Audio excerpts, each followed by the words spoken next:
امروز میخوایم با همدیگه خطرناکترین حیوانات جنگل آمازون رو با همدیگه ببینیم. یادتون نره سابسکرایب کنید و تا آخر ویدیو با من همراه باشید.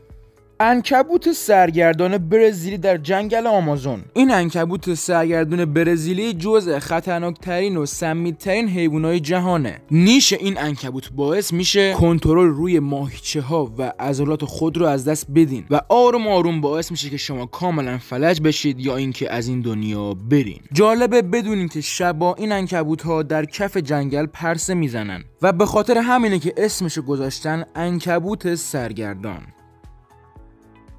قارچ کشنده. این قارچ یکی از جالبترین گونه‌های قارچ ساکن جنگل آمازونه. شاید از خودتون بپرسین که چرا جالبه. این قارچ روی بدن مورچه‌ها رشد و زندگی میکنه و از این مورچه بدبخت به عنوان میزبان استفاده میکنه. مورچه در کف جنگل در حال گشت و گذاره بدون اینکه بدون قارچ سمی و خطرناکی به بدنش چسبیده. قارچ‌ها بعد از مدتی مواد شیمیایی خاصی از خودشون تولید میکنن و با اون مواد شیمیایی میتونن مورچه ها را تحت کنترل خودشون قرار بدن. یعنی دقیقاً میشه گفت که این مورچه تبدیل به یه زامبی میشه.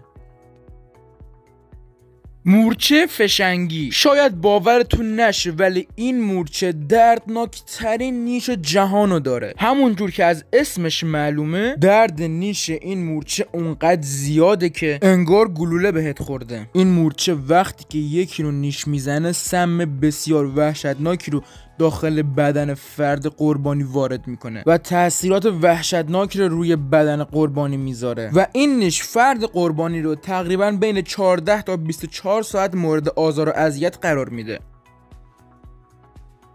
اگه به این سبک ویدیوها علاقه دارین یادتون نره که سابسکرایب کنید تا به جمع خانواده ما بپیوندین و اگه از این ویدیو خوشتون اومد لایک کنید و نظرتون رو برای من کامنت کنین و تا ویدیوهای دیگر خدا نگهدار.